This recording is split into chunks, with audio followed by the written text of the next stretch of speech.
that one of the National Guard members shot near the White House on Wednesday has passed away. അക്ഷരാർത്ഥത്തിൽ America ഞെട്ടിച്ച ഒരു കൊലപാതകം. ഈ കഴിഞ്ഞ ദിവസം രാജ്യം താങ്ക്സ്ഗിവിംഗ് ഡേ ആഘോഷിക്കാനുള്ള ഒരുക്കത്തിലായിരുന്നു. വാഷിംഗ്ടൺ DC, അതായത് വൈറ്റ് ഹൗസിനോട് ചേർന്ന് ഡൗൺ ടൗണിൽ കാവൽ നിൽക്കുന്ന 2 പട്ടാളക്കാർ നാഷണൽ ഗാർഡിലെ ഒരു പട്ടാളക്കാരിയെ ദാക്ഷിണ്യം വെടിവെച്ച് കൊലപ്പെടുത്തി. മറ്റേ പട്ടാളക്കാരൻ മരണത്തോട് മല്ലടിച്ച് ഇപ്പോഴും ആയിരിക്കുന്നു. ഇന്നത്തെ നമ്മുടെ വീഡിയോ, ആരാണ് ഈ കൊലയാളി, എന്തിനു വേണ്ടിയാണ് ഇങ്ങനെയൊരു കൊല ചെയ്തത്? ഈ ഒരു കൊല നിമിത്തം അമേരിക്കൻ പ്രസിഡന്റാകുന്ന ഡൊണാൾഡ് ട്രംപിന്റെ ശക്തമായ നിയമ നടപടികൾ എന്തൊക്കെയാണ്? ഈ ഒരു വീഡിയോ കാണുമ്പോൾ നമുക്ക് മനസ്സിലാകുന്ന ഒരു കാര്യമുണ്ട്. അമേരിക്കയിലെ ഓരോ അഭയാർത്ഥികളും അവരുടെ സ്വന്തം കുഴി അവർ തന്നെ കുത്തുകയാണ്.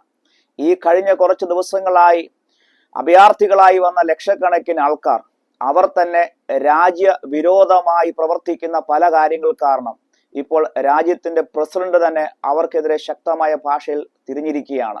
സമാധാനമായി ജീവിച്ചു പോകേണ്ടവർ രാജ്യത്തിന്റെ സമാധാനം കെടുത്തുന്ന തരത്തിലേക്ക് പോവുകയാണ്.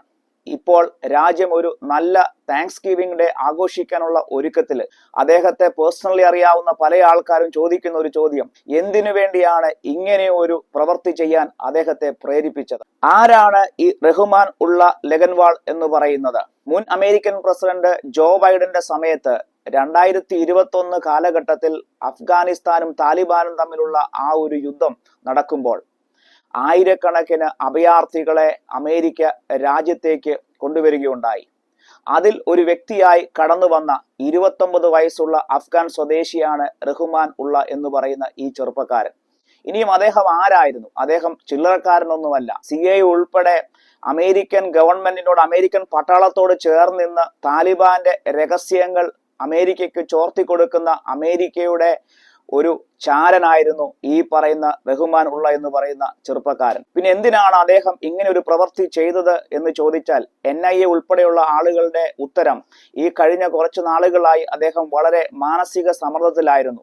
പ്രത്യേകിച്ച് അടിക്കടി രാജ്യത്തിൽ അഭയാർത്ഥികളിൽ നിന്നുണ്ടാകുന്നതായിട്ടുള്ള പ്രശ്നങ്ങൾ, അറബ് രാജ്യങ്ങൾ, ആഫ്രിക്കൻ രാജ്യങ്ങളിൽ നിന്ന് കടന്നു വന്ന അഭയാർത്ഥികൾ അവർ രാജ്യത്തെ ഒറ്റുന്ന തരത്തിലുള്ള പല പ്രശ്നങ്ങളാണ് ഇപ്പോൾ രാജ്യം കണ്ടുപിടിച്ചിരിക്കുന്നത്. ഈ കഴിഞ്ഞ ദിവസം തന്നെ സ്വന്തം രാജ്യത്തിലേക്ക് കടന്നു വന്ന അഭയാർത്ഥികളെ സഹായിക്കുവാൻ രാജ്യം കൊടുക്കുന്ന മില്യൺ കണക്കിന് ഡോളറുകൾ സൊമാലിയ പോലുള്ള രാജ്യത്തിലെ തീവ്രവാദ സംഘടനകളിലേക്കാണ് ഒഴുകുന്നതെന്ന രാജ്യം കണ്ടുപിടിച്ചപ്പം മുതൽ അങ്ങനെ ഓരോ പ്രശ്നങ്ങൾ നിമിത്തം അമേരിക്കൻ പ്രസിഡന്റ് ഡൊണാൾഡ് ട്രംപിന്റെ ശക്തമായ നിയമ നടപടികളിൽ, ഡീപ്പോർട്ടേഷൻ ഉൾപ്പെടെയുള്ള നിയമ നടപടികളിൽ അസ്വസ്ഥനായി താനും തൻ്റെ കുടുംബവും ഇന്നല്ലെങ്കിൽ നാളെ തൻ്റെ രാജ്യത്തേക്ക് തിരിച്ചു പോകേണ്ട ഒരു ഗതികേട് ഉണ്ടാകുമോ എന്നുള്ള ഒരു ഭയവും ആണ് അദ്ദേഹത്തെ ഇങ്ങനെ ഒരു കൊലപാതകത്തിലേക്ക് നയിച്ചു എന്നാണ് ഇപ്പോൾ വരുന്നതായിട്ടുള്ള ആ ഒരു വാർത്ത എന്ന് പറയുന്നത്. രാജ്യത്തിനു വേണ്ടി സേവനമനുഷ്ഠിച്ച ഒരു യങ്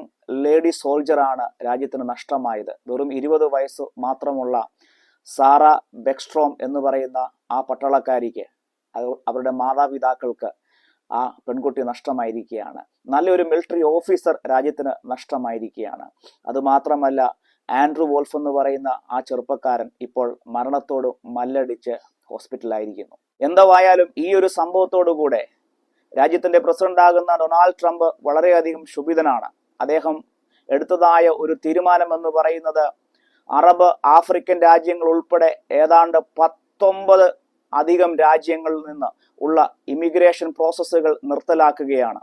അതുമാത്രമല്ല, 2021 മുതൽ അഫ്ഗാനിസ്ഥാനിൽ നിന്ന് കടന്നു വന്നതായിട്ടുള്ള മുഴുവൻ ആളുകളുടെ ആപ്ലിക്കേഷൻ പരിശോധിക്കുകയും അതിൽ ആർക്കെങ്കിലും ഗ്രീൻ കാർഡ് കിട്ടിയിട്ടുണ്ടെങ്കിൽ അവരുടെ ഗ്രീൻ കാർഡ് റദ്ദ് ചെയ്യുകയും ഇവരെയെല്ലാം കൂട്ടത്തോടെ സ്വന്തം നാട്ടിലേക്ക് ഡീപ്പോർട്ട് ചെയ്യാനുള്ള കർശന നടപടിയുമായിട്ടാണ് ഡൊണാൾഡ് ട്രംപ് ഇപ്പോൾ മുന്നോട്ട് വന്നിരിക്കുന്നത്. ഈ 19 രാജ്യത്തിൽ ഇന്ത്യ ഇല്ലെങ്കിലും ഇന്ത്യക്കാരുടെ നിലയും അത്ര സേഫ് ഒന്നുമല്ല. കാലാകാലങ്ങളിൽ അമേരിക്ക എന്ന രാജ്യത്ത് വന്നിട്ട് നമ്മുടെ ആൾക്കാർ കാട്ടിക്കൂട്ടുന്ന കൾച്ചറൽ ഫെസ്റ്റിവൽ ഉൾപ്പെടെയുള്ള ഓരോ കോപ്രായങ്ങളും, അടിപിടിയും പ്രശ്നങ്ങളും ഒന്നും ഇനിയും നടപ്പാക്കത്തില്ല. അദ്ദേഹത്തിന്റെ പുതിയൊരു പ്രഖ്യാപനം അത് ഓരോ രാജ്യങ്ങളിലോട്ടും ചൂണ്ടിക്കാണിക്കുന്ന ഒരു വലിയ സന്ദേശമാണ്. ഏതെങ്കിലും തരത്തിലുള്ള ഒരു വയലൻസോ പ്രശ്നങ്ങളോ കണ്ടാൽ ആ നിമിഷം ഡീപ്പോർട്ടേഷൻ ഉൾപ്പെടെയുള്ള നിയമ നടപടിയിലേക്ക് പോകും എന്ന് തന്നെയാണ് അദ്ദേഹത്തിന്റെ പുതിയ പ്രഖ്യാപനം വന്നിരിക്കുന്നത്. അതുകൊണ്ട് ഓരോ ഇന്ത്യക്കാരും നമ്മൾ വന്ന രാജ്യത്തിലേക്ക് മടങ്ങിപ്പോകേണ്ട ഒരു ഗതികേട് നമ്മളായിട്ട് ഉണ്ടാക്കാതിരിക്കട്ടെ. അപ്പോൾ നിങ്ങൾക്ക് എല്ലാവർക്കും ഈ ഒരു വീഡിയോ ഇഷ്ടപ്പെട്ടെന്ന് വിചാരിക്കുന്നു. പുതിയൊരു വീഡിയോയുമായി പുതിയൊരു അപ്ഡേറ്റുമായി വീണ്ടും ഞാൻ നിങ്ങളുടെ മുന്നിൽ വരും. I am Sanoda Rexy Joy. Bye.